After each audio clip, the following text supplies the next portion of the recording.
함께 인사하겠습니다. 잘 나오셨습니다. 성도님 얼굴만 봐도 은혜가 됩니다. 사랑하고 축복합니다. 네. 얼마 전에 호스피스 사역과 관련된 일을 하시는 분들의 글을 보게 되었는데요. 그들은 수많은 사람들의 임종을 지켜보게 되었습니다. 호스피스가 어떤 일을 하시는지 잘 아실 거예요. 마지막 이제 세상을 떠나기 앞둔 그분들을 잘 섬기고 케어하는 일을 하시는 분들이 호스피스라고 하죠. 그들은 수많은 사람들의 임종을 지켜보았는데 그 중에는 아주 부자도 있었고, 그러니까 백만장자와 같은 부자도 있었고, 또 가난한 사람들도 있었고, 또 많이 배웠고 교수로 학자로 이름을 알린 그러한 사람들도 있었고, 일명 가방끈이 짧다고 하는 그런 분들도 있었다고 합니다. 그런데 대부분의 사람들이 마지막 가는 모습을 보면서 공통적으로 사람들이 후회하는 것이 세 가지가 있었다고 합니다. 첫 번째는 그때 좀 더 참고 인내할 걸 하는 후회였다는 것입니다. 조금 더 참았다면 좋았을 텐데 마지막 죽음을 앞두고 생각해 보니까 그때 참지 못하고 인내하지 못한 것이 너무나 후회스럽다라는 것입니다. 두 번째는 그때 좀 더 베풀 걸 하는 후회의 마음이 들었다는 것입니다. 생각해 보니까 조금 더 선한 일을 할 수 있었는데, 생각해 보니까 조금 더 나누고 베푸는 삶을 살 수 있었는데 그렇지 하지 못하고 인색했던 자기 자신의 모습이 후회가 된다는 것이죠. 죽을 때 돈 가지고 가는 사람이 얼마나 있겠습니까? 얼마나가 아니고 아무도 없는 것이죠. 세 번째, 그때 좀 더 재밌게 살 걸 하는 후회를 한다고 합니다. 인생을 살아오면서 어려운 일들도 많았고 불만스러운 일들도 많았지만 돌이켜 생각해 보면 그게 그렇게 죽을 만큼 힘든 것도 아니었는데 왜 그렇게 마음 졸이며 살았나 하는 후회를 한다는 것입니다. 저는 그 글을 읽으면서 그렇다면 이 후회를 하지 않고 우리가 인생을 마무리하려면 어떻게 해야 할 것인가 생각하다가 요즘 우리가 하나님의 뜻을 구하는 믿음이라는 주제로 말씀을 함께 나누고 있지 않습니까? 하나님의 뜻을 구하는 삶을 살 수만 있다면 우리 인생 마지막 순간에 이러한 후회는 하지 않을 것 같다, 이런 생각을 하게 되었습니다. 하나님의 뜻을 구한다면 인내할 줄 알겠죠.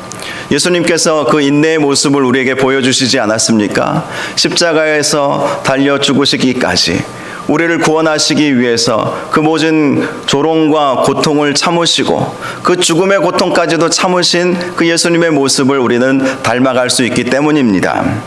또 하나님의 뜻을 구하면 더 나누고 베풀고 수고하고 헌신하는 삶을 살지 않겠습니까? 우리 안은 성령 하나님께서 계시지요. 성령 하나님께서 그 마음을 우리에게 부어주시는 거예요. 더 나누어라, 더 베풀어라, 더 헌신해라. 성령님이 우리에게 말씀해 주세요. 예수 그리스도를 주라고 시인한다라면 성령님께서 우리 안에 계시기 때문에 그런 고백을 하실 수 있는 것입니다. 그렇다면 성령 하나님께서 가만히 침묵하시지 않으신다는 것은 아시고 계실 거예요. 성령님은 인격을 가지신 분이시기 때문에 우리에게 말씀해 주세요. 좀 더 베풀고 나누고 헌신하고 네가 먼저 수고해라. 그러면 네가 더 잘 될 거야. 하나님이 늘 그런 말씀을 우리에게 주시지 않겠습니까? 그러니 하나님의 뜻을 구하며 살면 그런 후회는 우리에게 없을 것입니다. 물론 더 잘하지 못한 후회는 있겠지만 그러나 인생을 허무하게 이렇게 나누고 베풀지 못하는 삶을 살았다고 그렇게 절망하지는 않을 것입니다. 또 하나님의 뜻을 구하면 정말 은혜롭고 행복하고 재미있는 삶을 살게 될 것입니다. 하나님은 우리에게 재앙을 주시는 분이 아니시지 않습니까?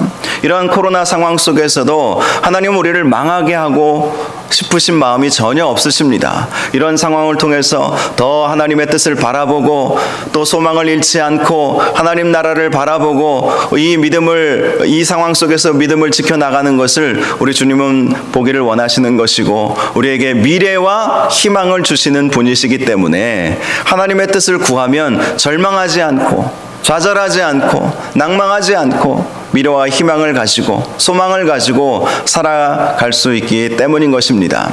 저와 여러분이 하나님의 뜻을 구하시는 믿음의 성도들 다 되시기를 주님의 이름으로 축복합니다. 하나님의 뜻을 구할 때 수지 맞는 삶을 사는 거예요. 오늘 말씀을 보면 야곱의 마지막 인생의 모습을 우리에게 보여주고 있지요. 그가 죽을 때에, 죽을 날이 가까웠을 때의 모습을 보여주고 있습니다. 히브리서 기자는 야곱이 믿음으로 그의 인생을 마감했다라는 것을 보여주고 있는 것입니다. 믿음으로 인생을 마감한 것입니다. 물론 야곱의 인생은 평탄하지 않았죠. 그는 참으로 우여곡절을 많이 겪었던 사람이었습니다.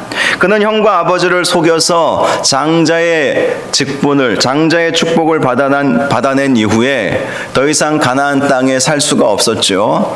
그래서 하란 땅, 저 먼 땅으로 가게 되었습니다. 어머니 리브가가 삼촌 라반에게 보내게 된 것이죠. 거기서 야곱은 정말 열심히 일하면서 살아야 했습니다.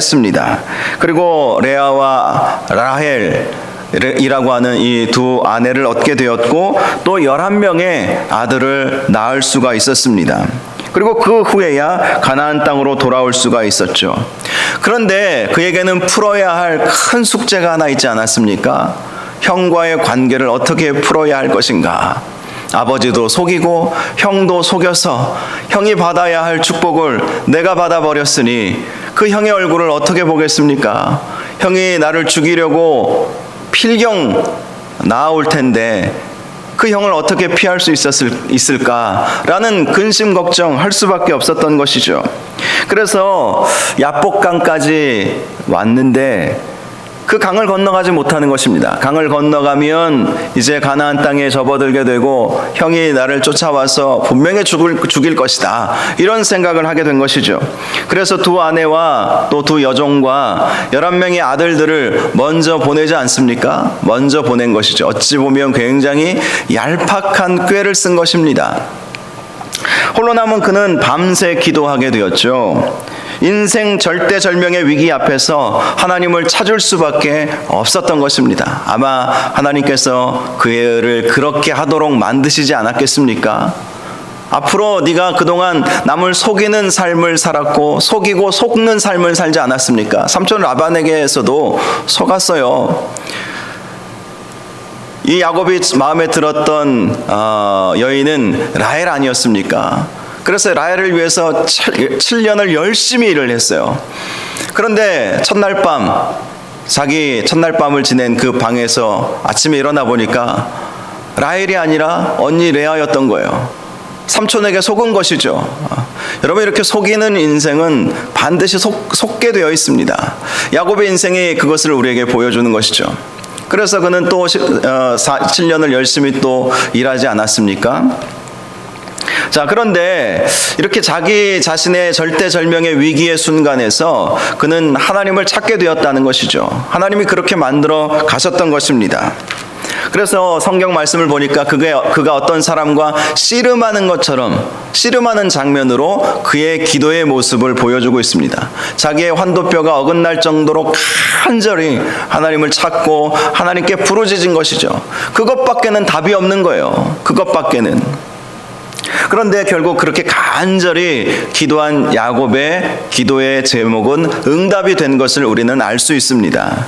그리고 하나님은 그에게 이름을 바꾸어 불러주셨죠. 발목을 잡는 자라는 야곱의 이름 대신 하나님과 씨름하여 이긴 자라는 이스라엘이라는 이름을 그에게 붙여준 것입니다. 그래서 야곱의 12 아들들을 통해서 이스라엘 민족이 나온 것이죠. 아브라함의 씨라고 해서 다 약속의 씨가 아니고 믿음의 씨가 아니라는 것은 잘 아실 것입니다. 아브라함은 이스마엘도 낳았어요. 그러나 이스마엘에게 이 믿음의 계보가 흘러가지 않았습니다. 그리고 야곱은 에서도 낳았지만 에서에게 그 믿음의 계보가 흘러가지 않았어요. 아브라함, 이삭, 야곱에게로 그렇게 믿음의 계보가 흘러가게 되었던 것이죠. 그러면서 하나님이 야곱을 통해서 낳은 12명의 아들들을 12지파로 만들게 하시고 이스라엘이라고 하는 민족을 야곱을 통해서 만들어 주셨던 것입니다. 자, 창세기 33장을 보면 야곱이 형 에서를 만나는 장면이 나옵니다. 그가 형을 만나 이런 말을 해요. 10절을 보니까 내가 형님의 얼굴을 배운즉 하나님의 얼굴을 본 것 같사오며 형님도 나를 기뻐하심이니이다. 이런 말을 합니다. 실제로 야곱이 하나님께 간절히 기도하고 하나님의 은혜를 받고 하나님의 응답을 구하니까 그의 보는 관점이 달라진 거예요. 여러분, 은혜 받은 상도의 특징은 다른 사람들을 볼 때 하나님의 얼굴을 보는 것과 같이 은혜롭게 보이게 된다는 것을 아십니까? 은혜 받으면 세상이 달라 보이는 것이죠. 여러분들도 그러한 경험을 많이 해보셨을 것입니다. 은혜가 충만히 임하니까 미워했던 사람도 미워지지가 않는 거예요. 사랑하는 마음이 들어오는 거예요. 두려웠던 사람도 두려움이 아니라 측은한 마음을 갖게 되는 것입니다. 그러니 은혜 받은 야곱이 형님의 얼굴을 보니까 하나님의 얼굴을 보는 것 같습니다. 이런 말을 하는 것 아닙니까? 저와 여러분도 은혜에 충만한 삶을 살아가시기를 바랍니다. 그러면 세상이 달라 보이는 거예요. 사람도 달라 보이는 것입니다. 내가 미워하고 싫어했던 사람, 나를 두려워하게 했던 그런 사람들이라 할지라도 측은한 마음, 사랑의 마음, 존귀한 마음을 갖게 되는 것이죠. 그런데 그런 마음을 가지니까 이 모든 문제가 풀려버린 거예요. 비록 형이 이 동생 야곱을 죽이려고 쫓아왔을지라도 그 은혜에 충만한 얼굴을 보고 마음이 확 바뀌어버린 것입니다. 물론 하나님이 그렇게 하셨겠죠. 에서가 정말 동생을 죽이려고 군대를 이끌고 왔지만 그러나 에서의 얼굴을 보니까 그게 아닌 거예요. 에서의 얼굴을 보니까 은혜가 충만한 것입니다. 여러분, 웃는 얼굴에 침 못 뱉는다는 말 있지 않습니까? 하나님의 은혜가 넘치니까 죽이려고 찾아왔던 에서도 그냥 그 마음, 그 얼굴 보면서 다 녹아져 버린 것입니다. 그래서 얼굴이 참 중요해요. 얼굴이 전도지다 이런 말이 있지 않습니까? 아무리 우리가 우리 교회의 전도지를 멋지고 화려하게 비싸게 만들어서 나눠줘도 교회 다니는 성도들의 얼굴이 죽상이면 누가 교회에 오겠습니까? 아무도 오지 않죠. 그래서 우리 얼굴이 참 중요한 것입니다. 그리고 우리 얼굴을 잘 관리하려면 은혜를 사모해야 하는 줄 믿으시기 바랍니다. 은혜 충만하면 얼굴이 바뀌는 거예요. 얼굴이 바뀌면 마음도 바뀌고 내 마음이 바뀌면 세상을 바라보는 시야가 달라지는 것입니다. 그리고 그렇게 세상을 바라보는 시야가 달라지면 세상 사람들도 우리를 바라보는 생각과 마음이 완전히 달라져 버리는 것이죠. 야곱과 에서의 모습을 통해서 우리가 그 사실을 발견할 수가 있게 되는 것입니다. 이때부터 야곱의 인생은 점점 바뀌게 되는 것을 성경을 통해서 볼 수가 있습니다. 그전에는 어떻게 하면 성공할까? 어떻게 하면 남보다 앞설까? 어떻게 하면 형이 받아야 할 축복을 내가 받을까? 이런 생각을 하고 살았다면 그 은혜를 경험하고 난 다음부터는 항상 하나님의 뜻을 구하고 하나님께서 무엇을 원하시는가 거기에 초점을 맞추는 인생으로 바뀌게 되었다는 것입니다. 그 대표적인 예가 창세기 34장에 나와 있습니다. 창세기 34장을 보면 세겜 족속의 추장 아들이 야곱의 딸 디나를 겁탈하지 않습니까? 그리고 나서 찾아와서 한다는 말이 한민족이 되고 싶습니다. 딸 디나를 주십시오. 그리고 우리가 한민족이 됩시다. 그렇게 제안을 한 것입니다. 그때 야곱은 그들에게 한 가지 제안을 하죠. 너희가 우리와 한민족이 되려면 너희 모든 남자는 우리처럼 할례를 받아야 한다. 이 할례 예식은 하나님의 자녀됨의 표식이지요. 아브라함 때부터 하나님께서 그렇게 하라고 하셨기 때문에 아브라함의 자손들은 할례를 행하지 않았습니까? 그래서 세겜 족속들에게 말하는 거예요. 너희가 우리와 한민족이 되려면 할례를 행해야 된다. 그렇게 말을 한 것입니다. 그런데 야곱의 다른 아들들이 사실 가만히 있을 수가 없었던 것이죠. 자기 여동생을 겁탈한 저 세겜 족속의 추장과 저 세겜 족속을 가만히 놔둘 수가 없었던 것이죠. 그래서 저들이 할례를 받아서 아파하고 있을 때에 그때 급습하죠. 그래서 그 세겜 족속의 남자들을 다 모조리 죽여버린 놀라운 이 있을 수 없는 일을 하게 된 것입니다. 그 일은 당시 지역 사람들에게 큰 충격이었어요. 저 나그네와 같은 저 야곱, 저 사람들, 저 가족들이 몹쓸 짓을 했다라고 그들은 생각을 하게 된 것이죠. 위기의 순간이 오게 된 것입니다. 야곱의 가문이 몰살당할 위기에 처해지게 된 것이죠. 그때 야곱이 어떻게 했습니까? 그 유명한 베델로 올라가자라고 한 것입니다. 베델로 올라가자. 창세기 35장 말씀을 보면 위기 앞에서 온 집안 아들들과 온 집안 사람들에게 이렇게 말합니다. 이방 신상을 버리고 자신을 정결하게 하고 의복을 바꾸어 입고 베델로 올라가 하나님께 제단을 쌓자는 거예요. 이 위기를 이겨내려면 하나님께 예배하고 하나님을 찾는 길밖에 없다라는 것을 말한 것이죠. 창세기 35장 3절에 보니까 우리가 일어나 베델로 올라가자 내 환난 날에 내게 응답하시며 내가 가는 길에서 나와 함께 하신 하나님께 내가 거기서 제단을 쌓으려 하노라. 이 환난 날에 응답하셨던 그 경험 언제였습니까?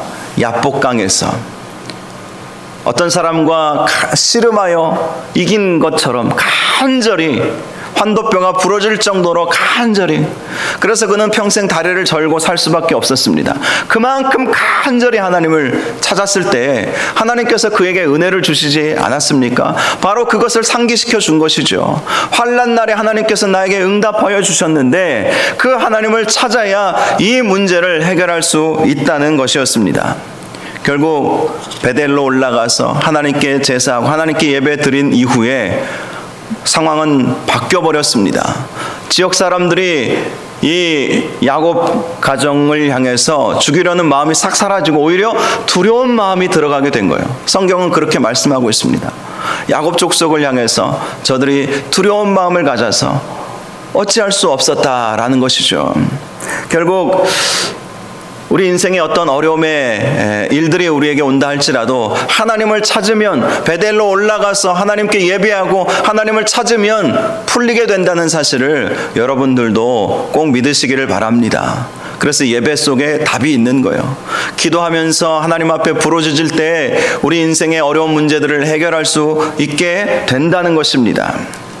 그런데 그의 인생 가운데 또 힘들었던 일이 하나가 있었죠. 바로 그가 사랑했던 아들 요셉을 잃어버린 일이었습니다. 요셉은 그가 진정으로 사랑했던 라헬이 낳은 아들이었어요. 그래서 요셉에 대한 애정은 각별했죠. 그런데 그 라헬마저 베냐민을 낳다가 죽지 않았습니까? 그러니 요셉을 보면서 늘 사랑했던 아내 라헬이 생각나지 않았겠습니까? 그래서 요셉에 대한 마음은 아주 각별한 마음을 가지고 있었습니다. 그런데 문제가 있었어요. 창세기 31장 말씀을 보니까 아버지의 총애를 받던 요셉을 다른 형들이 시기하고 질투하고 비호하게 된 것 아니겠습니까? 그래서 그 요셉을 애굽 사람들에게, 장사하는 애굽 사람들에게 종으로, 노예로 팔아버리지 않았습니까? 그리고 아버지에게는 동생의 옷만 지금 남아있다고, 어디 갔는지 모르겠다고. 아마 동생이 맹수에 잡혀서 죽은 것 아니겠느냐, 이 피 묻은 옷을 보여준 것이거든요. 그때 이 야곱의 마음이 얼마나 무너졌겠습니까? 사랑하는 아들을 잃어버린 그 야곱의 마음. 여러분, 이 장면은 또한 우리에게 교훈을 주는 장면이기도 하죠. 평생 그는 남을 속이는 일을 참 많이 했어요. 그리고 은혜 받았지만 결국 자기 아들들에게, 자기가 전에 아버지를 그렇게 속였어요. 아버지를 그렇게 속여서 장자의 명분을, 축복을 빼앗지 않았습니까? 그런데 이 장면을 보시면 자기도 아들들에게 속아 넘어가는 그러한 모습을 보여주고 있는 것입니다. 결국 아들들에게 속아서 20년 이상을 가슴앓이 하면서 마음 아파하면서 그렇게 살아가고 있었는데 어느 날 희소식을 듣게 되었습니다. 애굽으로 양식을 구하러 간 다른 아들들이 요셉을 만나게 된 것이죠. 총리가 되었던 요셉을 만나게 된 것입니다. 그리고 아버지에게 와서 요셉이 살아있습니다. 우리 막내 아들, 물론 베냐민이 막내지만 우리 동생 요셉이 살아 있습니다. 그것도 총리가 되어 있습니다. 믿을 수 없는 말을 했던 것입니다. 야곱은 처음에는 믿기지 않았겠죠. 믿을 수가 없었던 거예요. 이놈의 자식들이 또 나를 속이려 하는구나. 내가 늘 이 요셉을 생각하면서 잠도 제대로 못 자고 20년이 넘었는데도, 그렇죠, 자식은 죽으면 부모의 마음에 묻는다는 말이 있지 않습니까? 죽었는지 살았는지 알지 못하는 그 자식을 생각하면서 늘 마음속에 자식을 품고 늘 고통 가운데 늘 하나님 앞에 기도했을 거예요. 하나님, 요셉이 살아있다면 건강하게, 하나님 살아만 있게 해주십시오. 이런 마음으로 늘 기도하지 않았겠습니까? 그런데 요셉이 살아있다는 믿을 수 없는 말을 듣게 된 거예요. 처음에는 믿지 않았지만 요셉이 아버지를 모셔오고자 보낸 수레가 있었어요. 그 수레를 보고서야, 그 화려한 그 애굽의 왕이 보낸 그 수레를 보고서야 그제서야 믿게 되었다라는 것입니다. 그리고 그 다음 말씀이 중요해요. 기운이 소생한지라, 기운이 소생한지라. 다 회복이 된 것이죠. 기도 응답이 된 것입니다. 창세기 43장 6절을 보니까 하나님께서 야곱에게 이런 말씀을 해주셨습니다. 애굽으로 가라라는 것입니다.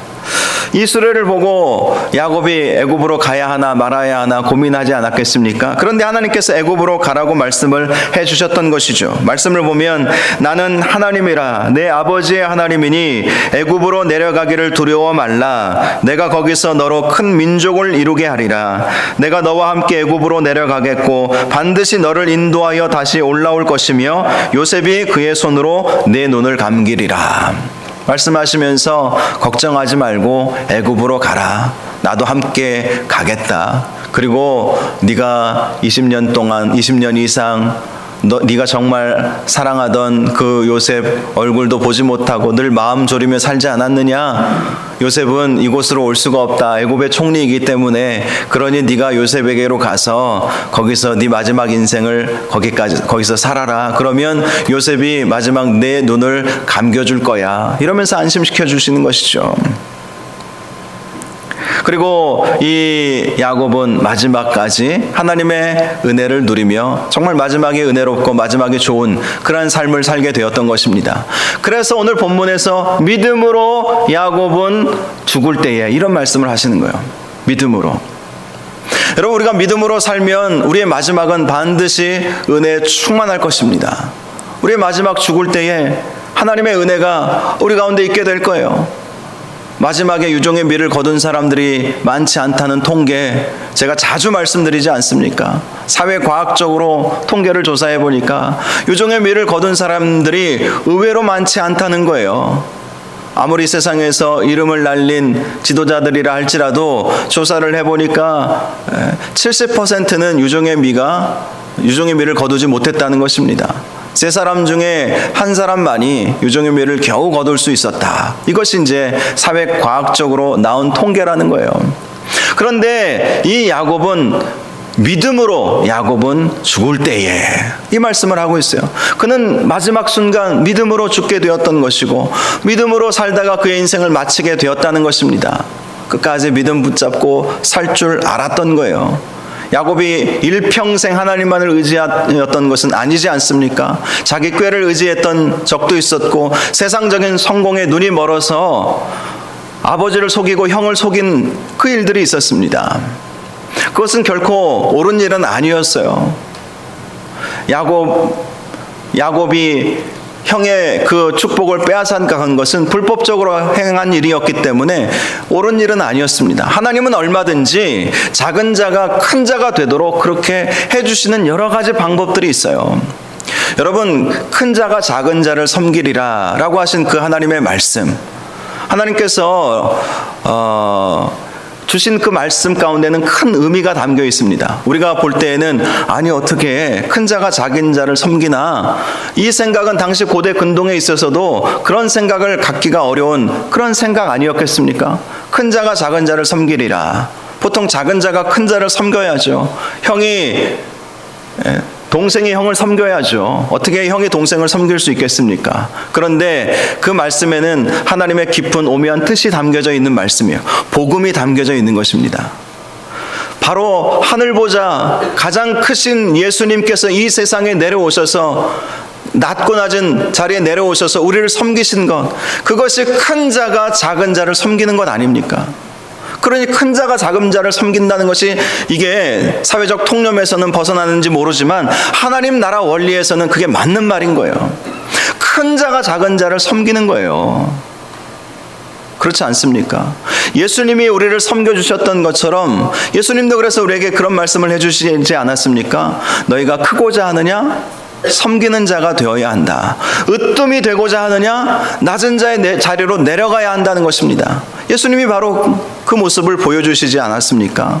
여러분, 그래요. 오늘 사역 헌신주일로 1년에 한 번씩 내년도 사역을 작정하는 시간을 갖는데요. 여러분, 누가 큰 자이겠습니까? 섬기는 자가 큰 자인 것입니다. 섬길 줄 알고 헌신할 줄 알고 최선을 다해서 주의 몸된 교회를 섬길 줄 아는 그런 분들이 큰 자라는 것입니다. 그런 분들이 결국 마지막에 유종의 미를 거둘 줄 아는 믿음의 사람들이라는 것을 여러분 꼭 기억하시기를 바랍니다. 저 여러분들이 끝까지 섬기는 자의 위치에서 잘 섬기시다가 주님 나라 가시기를 주님의 이름으로 축원합니다. 정말 중요한 말씀을 하는 거예요. 오늘 본문 말씀을 보면 야곱이 가졌던 두 가지 모습을 우리에게 보여주고 있죠. 첫 번째는 야곱이 죽을 때에 요셉의 각 아들에게 축복했다라는 것입니다. 요셉의 아들들이 요셉이 두 아들들을 데리고 이제 눈이 멀어서 눈이 감기고 또 죽기 얼마 남지 않은 이 야곱에게 요셉이 자기 아들들을 데리고 온 것입니다. 그때 야곱이 요셉에게 복을 주시죠. 축복을 합니다. 내가 너로 생육하고 번성하게 하여 내게서 많은 백성이 나게 하시고 내가 이 땅을 내 후손에게 주어 영원한 소유가 되게 하리라. 하나님이 나에게 말씀하여 주셨는데 이 약속의 말씀을 너와 내 자녀들에게, 내 두 아들에게 줄 것이다. 이렇게 말씀을 한 것입니다. 그리고 각각 두 아들들을 축복해 주려고 했어요. 요셉은 눈이 잘 보이지 않는 아버지를 위해서 오른손으로는 장남인 에브라임을, 그리고 왼손으로는 처남인 므낫세를 축복해 주시도록 그렇게 데리고 갔는데 야곱은 팔을 엇바꾸어서 두 아들을 축복하는 것입니다. 요셉이 깜짝 놀라서 아버지의 팔을 다시 바꾸려고 그렇게 했는데 야곱이 이런 말을 합니다. 나도 안다 내 아들아, 나도 안다. 그도 한 족속이 되어 그도 크게 되려니와 그의 아우가 그보다 큰 자가 되고 그의 자손이 여러 민족을 이루리라. 자기 자신은 어찌 보면 자기가 꾀를 내어서 불법적으로 큰 자가 작은 자를 섬기리라 라는 이 축복을 자기가 받아내었다면 자기 이제 요셉의 자기의 손자들이죠. 그 손자들을 자기 아들 삼지 않습니까? 그래서 12지파가 이 요셉의 두 아들이 12지파가 된 거예요. 요셉 지파는 없습니다. 그렇죠. 에브라임 지파와 므낫세 지파가 된 것이죠. 요셉을 대신해서 두 아들을, 자기 손주를 자기 아들 삼아서 그들에게 축복을 한 거예요. 그러면서 큰 자가 작은 자를 섬기리라. 나는 예전에 이 말씀, 이것을 내가 가지려고 불법적인 방법으로 아버지를 속이고 그 복을 내가 받아내었지만 이제는 합법적으로 내가 알지만 이 두 아들들을 그렇게 축복하고자 한다. 이렇게 말씀을 하신 것입니다. 큰 자가 작은 자를 섬기리라. 이것은 큰 자 입장에서는 서운하게 들릴 수도 있어요. 장남 입장에서는 내가 큰 자고 내가 섬김을 받아야 되는데 왜 그렇게 하시나 이렇게 생각할 수 있어요. 그러나 좀 전에 말씀드린 것처럼 거기에는 오묘한 하나님의 진리가 숨겨져 있는 것이죠. 그것을 제대로 이해만 했다면 에서도 복받는 인생이 되었을 거예요. 큰 자가 작은 자를 섬기리라. 그렇다, 정말 내가 큰 자이지만 작은 자를 섬길 때 하나님께서 놀랍도록 역사해 주신다는 그 믿음만 에서가 가지고 있었어도 그것이 그렇게 화낼 일도 아니었을지 모릅니다. 그런데 야곱은 이제 두 손주들에게 큰 자가 작은 자를 섬기리라 이 말씀이 그대로 임하게 함과 동시에 이 므낫세나 또 에브라임이나 동일한 축복을 얻게 될 것이다. 이렇게 말씀을 해 주신 것입니다. 또 하나, 오늘 본문 말씀을 보면 야곱이 그 지팡이 머리에 의지하여 경배하였다라고 말씀하고 있어요.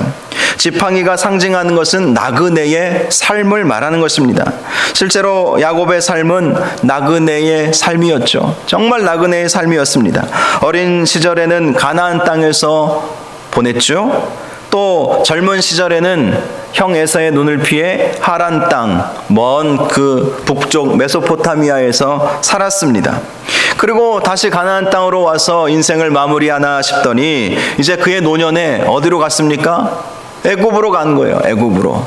그러니 정말 그의 인생은 나그네의 삶이었습니다. 그래서 그가 지팡이, 나그네의 삶을 의지하여 하나님께 경배했다라는 것입니다. 원망하지 않았다는 것이죠. 그의 인생을 돌이켜보면서 이토록 이리저리 왔다 갔다 했던 그러한 삶, 그런 삶을 살았지만 그는 하나님을 찬양하고 하나님께 경배하고 오히려 감사했다라는 것을 말씀해 주는 것입니다. 창세기 47장 9절을 보니까 야곱이 바로 왕을 만나서 이런 말을 합니다. 내 나그네 길의 세월이 130년이니이다.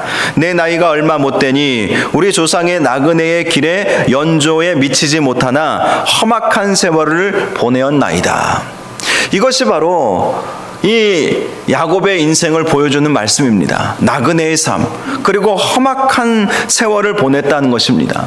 그런데 그의 마지막에 그 험악한 세월을 보냈던 그 삶에 대해서 하나님께 경배하고 하나님께 찬양하고 하나님께 예배하고 그의 인생을 마무리했다라는 것이죠. 인간적인 눈으로 보면 한 지역에서 잘 먹고 성공하고 부를 누리고 잘 사는 것, 이것이 성공한 일이라고 생각하지 않겠습니까?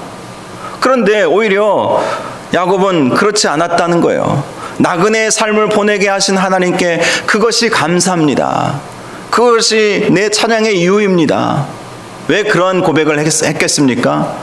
나그네의 삶을 살면서 세상에 안주하지 않고 더 나은 본향을 바라보며 살았기 때문인 것이죠. 여러분, 우리 인생 가운데 고통은요, 우리에게 축복일 때가 참 많아요. 이 아픔을 느낀다는 건 그건 우리에게 축복인 것입니다. 아픔을 느껴야 우리가 살아있다는 증거죠. 어떤 분들은 아픔을 느끼지 못해서 절망하는 분들도 있습니다. 나병이라고 하죠. 한센병. 이분들은 아픔을 못 느끼는 거예요. 썩어가도 아픔을 못 느끼는 거예요. 아픔을 느낀다는 것은 살아있다는 증거인 것이죠. 어떤 분이 수술을 해서 바늘로 이렇게 다리를 찌르는데 아픔을 못 느끼니까 절망하는 분이 있습니다. 신경이 죽은 거예요. 신경이 돌아와야 다시 걸을 수 있는데 그 신경이 죽어서 아픔을 느끼지 못한 거예요. 여러분, 아픔을 느낀다는 것, 여러분, 이것은 축복입니다.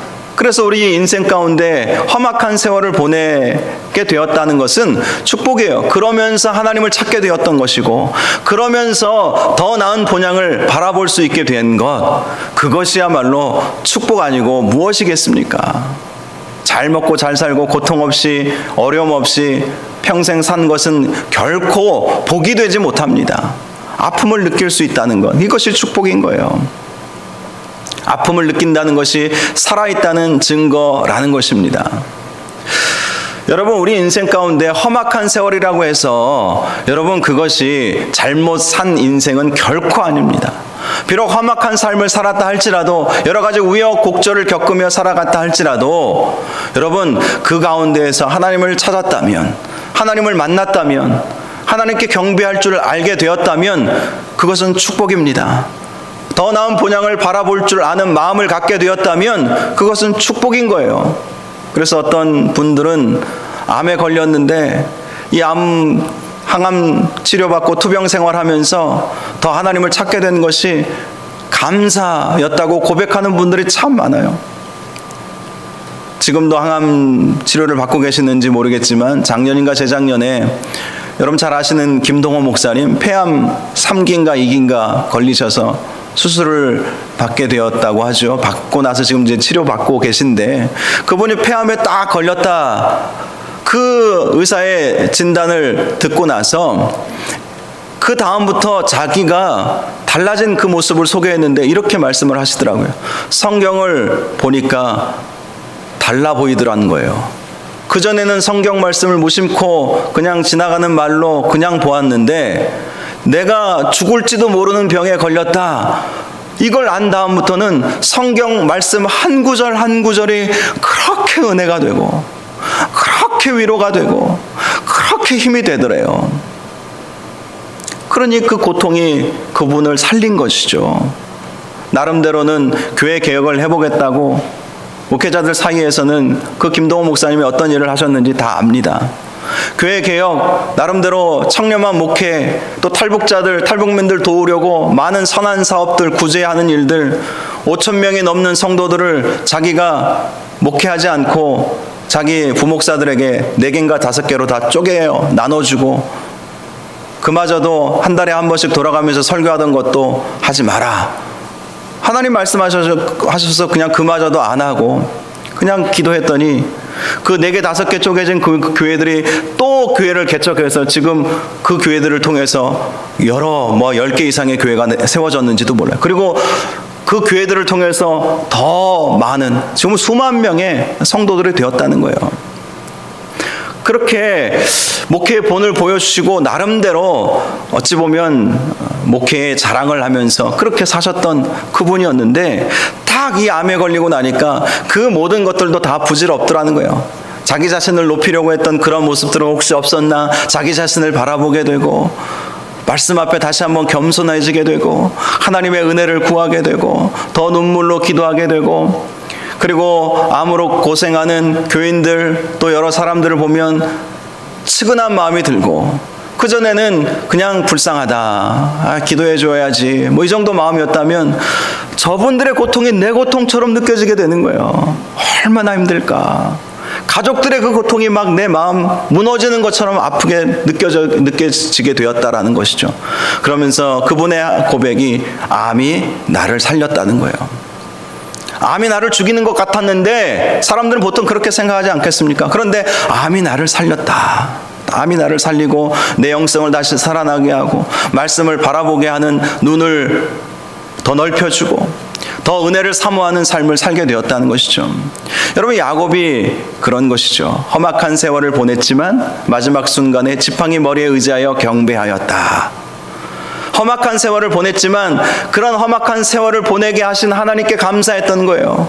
그러므로 하나님을 더 찾게 되었던 것이고, 야복강에서 나는 평생 다리를 절게 되었지만 하나님을 만나고 베델에서 하나님을 만나고 정말 하나님을 만난 그 기쁨, 더 나은 본향을 소망하며 살게 되었던 것, 그래서 천국을 놓치지 않았던 것, 아들 요셉을 잃어버렸을 때 절망하지 않고 그래도 끝까지 소망하면서 하나님 붙잡게 살 수 있게 되었던 것, 비록 험악한 세월을 보냈지만 그게 은혜였다라는 것을 그는 고백하면서 마지막을 보내게 되었다는 것입니다. 여러분, 세상적으로 실패했다고 실패한 것은 결코 아닙니다. 어떤 목사님 간증을 제가 들어보니까요, 이분이 정말 기도하면서 큰 맘 먹고 본인 교회도 지금 수만 명 모이는 교회고 또 영향력을 가지신 목사님이십니다. 그래서 이제 정말 한국 교회를 위해서, 또 본인 교회뿐만 아니라 한국 교회를 위해서 정말 의미 있는 사역을 좀 해야 되겠다, 이렇게 마음을 먹어서 어떤 사역을 시작을 하게 되었대요. 잘 준비해서. 그런데 기도 중에 성령 하나님께서 이런 마음을 주시더래요. 야, 네가 그렇게 수고하고 노력하고 헌신할 것이지만 그러나 네 생각처럼 그 일은 잘 안 될 거야, 이 말씀을 주시더래요. 얼마나 기가 죽겠습니까? 열심히 수고하고 노력해서 뭔가 좀 의미 있는 일을 좀 하고 싶은데, 그래서 이 일을 좀 잘했으면 좋겠는데 하나님이 말씀하시기를 그거 잘 안 될 거야, 이 말씀을 하시는 거예요. 그러면서 실망하고 있을 때 하나님이 또 이런 말씀을 주시더랍니다. 실패한다고 안 할 거니? 이 말씀을 주시더래요. 실패한다고 안 할 거니? 그래서 그때 하나님께 이렇게 말씀드렸다고 합니다. 아닙니다. 하나님, 실패해도 하겠습니다. 의미 있는 일이라면 하겠습니다. 실패할 줄 알아도 하겠습니다. 그러면서 정말 그 일을 꾸준히 10년 이상을 해오고 있는데, 여러분 성공은 못했어요. 지금도 그렇게 성공은 못했습니다. 그런데 실패할 줄 알지만 한다고 하나님께 약속을 했기 때문에 꾸준히 빛을 발하지 못하고 많은 영향력을 끼치지는 못하고 마치 세례 요한이 광야에서 혼자 외치는 것처럼 그렇게 외치고 지금까지 그렇게 하고 있지만, 그러나 실패할 줄 알고도 했기 때문에 꾸준히 지금까지 사역해 올 수 있었노라 이렇게 하면서, 그런데 갑자기 하나님께서 코로나 이걸 이렇게 오게 하셔가지고 그 사역이 점점 빛을 보고 있더라는 거예요. 비대면 사회이다 보니까 스스로 영성일기를 쓰고 스스로 하나님과 동행하는 그러한 삶을 살게 하는 그 운동,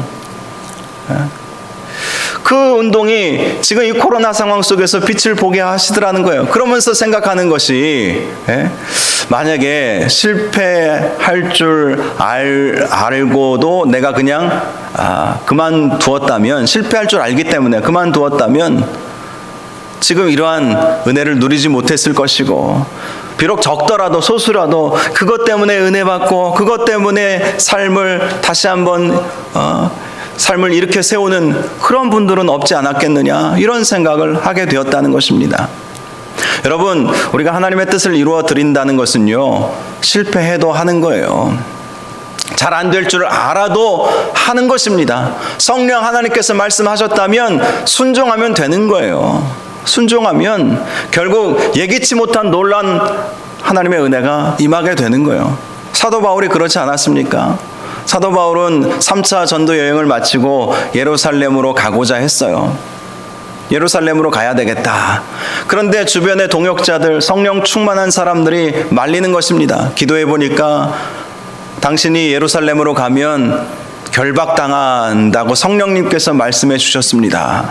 그러니 결박당해서 죽을지도 모르는 그 예루살렘 가지 마십시오. 다들 권면한 거예요. 그런데 사도 바울은요, 그걸 알았어요. 사도 바울에게도 성령 하나님께서 함께 하시고 왜 말씀 안 하시겠습니까? 그런데 결박당할 줄 알면서도 그는 예루살렘으로 간 거예요. 죽는다고 네가 안 갈 거니? 그 말씀에 순종한 것이죠. 네 뜻대로 안 된다고 안 할 거니? 하나님께서 그렇게 말씀해 주시는데 결박당할 줄 알고도 간 것이죠. 그리고 실제로 결박당했어요. 감옥에 가셨어요. 로마 시민권자라, 그리고 로마로 압송되었습니다. 그런데 그게 놀라운 역사가 일어난 것 아닙니까? 다른 사람들은 당신 어떤 일을 당할지 모른다, 결박당하고 죽을지 모른다, 성령님께서 그 말씀해 주셨다, 너 죽는다, 너 붙잡힌다 말씀해 주셨다. 바울도 그걸 다 들었던 것이죠. 그래도 알지만, 성령께서 말씀하여 주신 것을 알지만 그래도 죽으면 죽으리다. 사도 바울에게 그런 말씀을 주시지 않았겠습니까?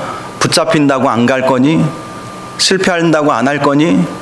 해봐도 안 된다고 안 할 거니? 여러분, 성령께서 주시는 마음이 바로 그 마음이에요. 해봐도 안 된다고 안 할 거니? 저는 말씀 묵상하면서 성령 하나님께서, 제 안에 계신 하나님께서 늘 그 말씀을 계속 제 마음을 때리더라고요. 목회 안 된다고 안 할 거니? 서부중앙교회 붕 안 된다고 목회 안 할 거니? 코로나 때문에 힘들다고 말씀 선포 안 할 거니? 그래, 힘들고 어려운 건 당연해요. 험악한 세월을 보내야 하는 건 당연한 일입니다. 결박당하는 건 당연한 일입니다. 그렇다고 안 할 거니? 성령 하나님께서 말씀하시죠. 정말 해야 될 일인데 안 할 거니? 안 된다고 안 할 거니? 힘들다고 안 할 거니? 험악한 세월을 보낼 수밖에 없다고 안 할 거니? 성령님이 그렇게 말씀하신다는 거예요. 험악한 세월이라 할지라도 그 험악한 세월을 보내면서 은혜가 있어요. 실패 속에서도 은혜가 있어요. 결국 사도 바울이 인간적인 눈으로 보았을 때는 실패한 것이죠. 아니, 가면 붙잡힌다니까, 성령님이 말씀하셨다니까. 그리고 실제로 붙잡혔잖아요. 그런데 붙잡혀서 로마 군인의 호의를 받아서 로마로 가지 않았습니까?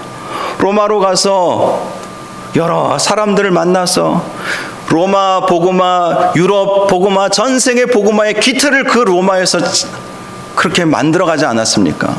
실패한다고, 안 될 것 같다고, 붙잡힐 것 같다고 만약에 멈췄다면 어떻게 되었겠습니까? 그래요. 우리 인생 가운데서도 마찬가지예요.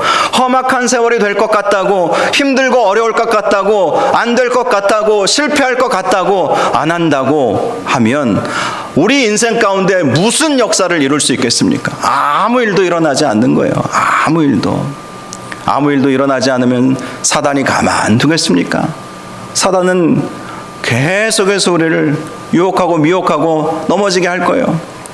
하나님께서 예비해 놓으신 놀라운 축복의 역사, 기적의 역사, 아름다운 그 섭리 우리 인생 가운데 다 준비해 놓으셨는데 그거 못 보고 그냥 마감하는 것일 수밖에 없지 않겠습니까? 험악한 세월을 보낸다 할지라도 지팡이 머리에 의지하여 하나님께서 주신 은혜에 감사하며 우리가 살아나가야 하는 것입니다. 저와 여러분이 하나님의 뜻을 온전히 구하시기 바랍니다. 하나님의 뜻을 어떻게 압니까? 이렇게 질문하시는 분들이 계세요. 그런데 여러분, 성령 하나님이 우리 안에 계세요. 성령 하나님이 말씀해 주세요. 불현듯 누구를 도와드려야 되겠다. 교회를 위해서 이런 일들을 해야 되겠다. 누가 주시는 마음이요 생각이요 음성이겠습니까? 우리 안에는 성령님이 계신데 성령님이 주시는 생각이요 음성 아니겠습니까? 성령님께서 말씀하시는 거예요. 그 말씀에 하나하나 작은 일부터 순종하다 보면 하나님의 뜻을 이루는 삶이 생각보다 어렵지 않습니다. 하나하나 해나가는 것이 중요해요. 여러분, 사역 헌신주일 맞이해서 내년에 사역 어렵고 힘들 것 같다, 이런 생각을 하시면서 내년에는 좀 내려놔야 되겠다. 여러분, 이것은 성령님이, 여러분 안에 계시는 성령님이 주시는 생각이겠습니까? 아니라는 것을 꼭 기억하시기 바랍니다. 힘들어요. 또 연세가 드시면 드실수록 체력도 예전 같지 않죠. 힘든 거 다 알죠. 내년에 코로나19 상반기까지는 이대로 가야 할 것 같다고 다들 말하지 않습니까? 3월부터 백신은 맞아도 그 백신이 효과를 보려면 시간이 좀 더 필요할 거예요. 그동안 1년간 2020년 코로나 때문에 저도 힘들었고 여러분도 힘들었고 우리 장로님들도 힘드셨고 다 힘드셨을 거예요. 그렇다고 안 할 겁니까? 힘들다고 안 할 겁니까? 성령님께서 뭐라고 말씀하시겠습니까? 힘들다고 포기할래? 안 된다고 포기할래? 아니지 않습니까? 힘들고 어려워도 해야 할 일은 해야 하는 것이고요. 하나님 영광을 위해서 하나님 뜻을 구하며 살아야 하는 것입니다. 저와 여러분이 끝까지 하나님의 뜻을 구하며 승리하시기를 주님의 이름으로 축원합니다. 이 시간 우리 함께 찬양, 선한 능력으로 안으시네, 선한 능력으로 우리 찬양 같이 부르고 기도하는 시간 갖겠습니다. 우리 찬양 부를 때 여러분 주보에 헌신 작정서 있죠. 헌신 작정서 좀 표시하셔서 우리 부목사님에게 이렇게 내어주시면 좋겠습니다. 주 선한 능력으로 안으시네. 우리 볼펜 좀 이렇게 좀 준비하셔서 나눠주시면 좋을 것 같아요. 주 선한 능력으로 안으시네. 우리 찬양하겠습니다.